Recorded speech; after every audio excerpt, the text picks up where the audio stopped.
Hello, honorable members of the clan. So, welcome to my YouTube channel, and let's go to the North Gauteng High Court in the Senzo murder trial. No, guys, no. I'm sorry. I am so sorry. We are all equal before the law. When a person violates any law in this country, there has got to be consequences for that. Now, the question is, what are the consequences of violating the constitution of this country? I mean, it's the supreme law of this country. And the warden, I think Mr. Kgosi, whoever is in charge, or regional manager of Kgosi Mampuru, wakes up, takes a decision that goes against the constitution of the republic, and then in court, the accused, who, by the way, have inherent human dignity as well as constitutional rights, irrespective of how we feel about them. This is a Senzo murder trial. They are innocent until proven guilty in this trial. We're not talking about what they are serving sentences for. That's who they are in that term. But in this matter, they are still innocent until proven guilty, and therefore, in this matter, their human rights and human dignity and constitutional rights, even if they are convicted, still need to be adhered to by those that are custodians for them and the Constitution.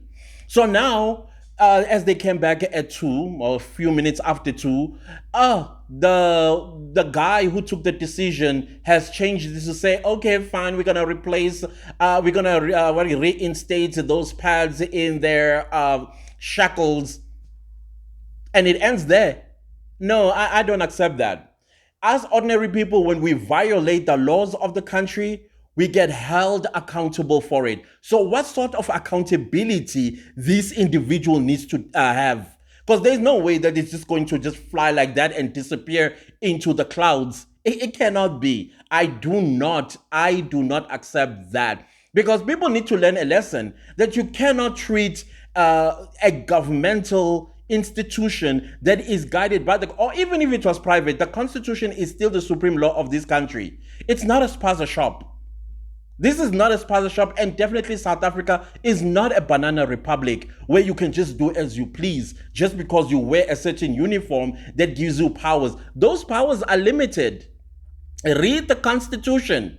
Those powers are limited. As a matter of fact, you as a person in some sort of power in our country, you need to pay homage to the Constitution always.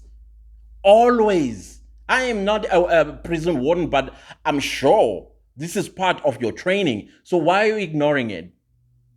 So I want to know what kind of consequences, because in my head, there should be a suspension letter already sent to Mr. Kgosi and whoever took this decision.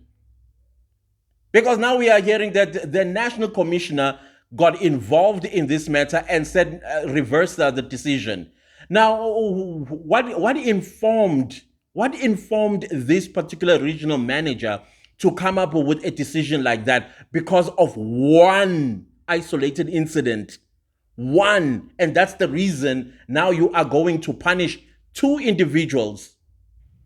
And while the other, accused, they have pads on their shackles, but not Kgosi Mampuru. What informed it, and I agree with Ms. Mshololo, that there's got to be a communication of some sort. What informed, no, Mr. Mnisi, I think it was. What informed this decision?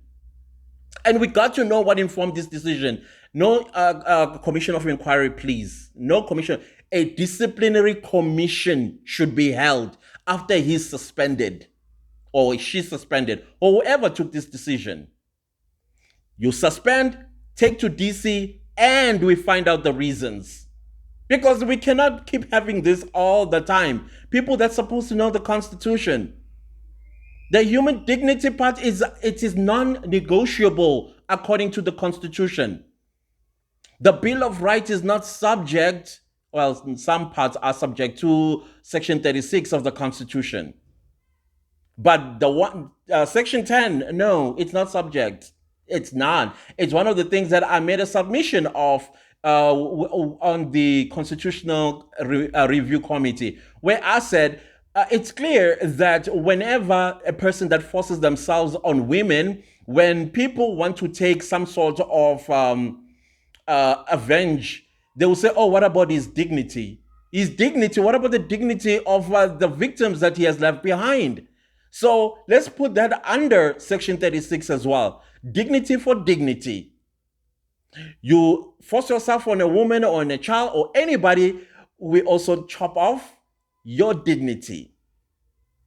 So right now, it is not subject to Section 36. And this is something he's supposed to know.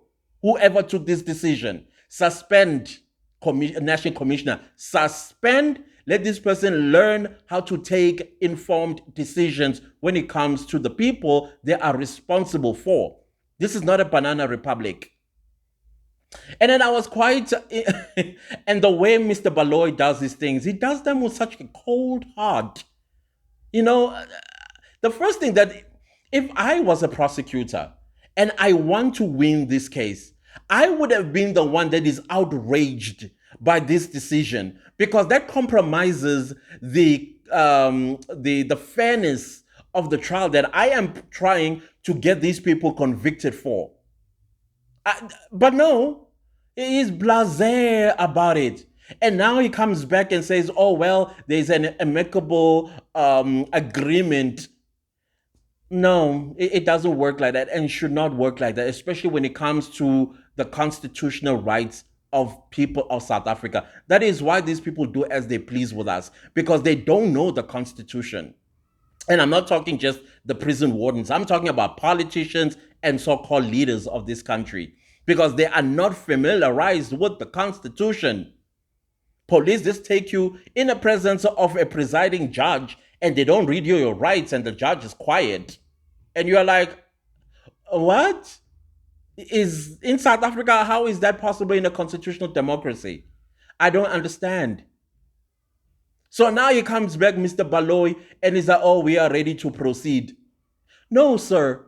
People were crying about pain. You're supposed to say, well, because the accused were crying about pain earlier, I would recommend that we postpone the matter until tomorrow so they can go and get treatment. Remember, you want to win this case? Right?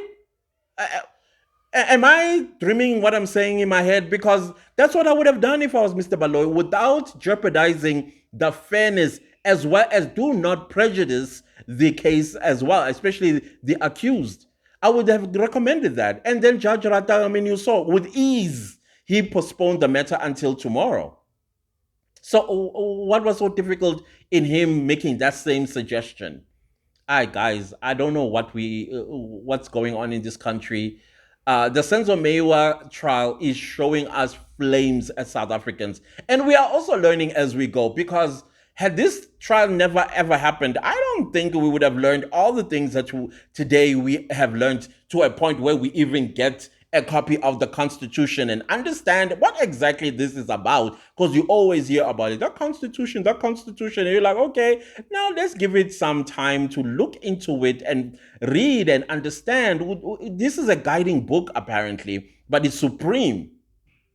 And now I understand, and I don't even work for government, but I understand it. No, guys, no. There gotta be consequences. There has to be consequences for whomever made the decision to remove those pads. And they must also give reasons as to why they made that decision. You cannot tell me because of one incident in another prison. And yet we have over 15 officials in that courtroom with guns.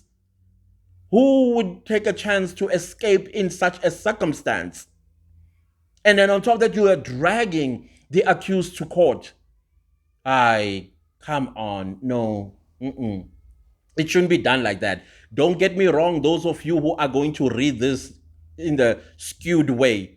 In this case, all 5 accused are innocent until proven guilty.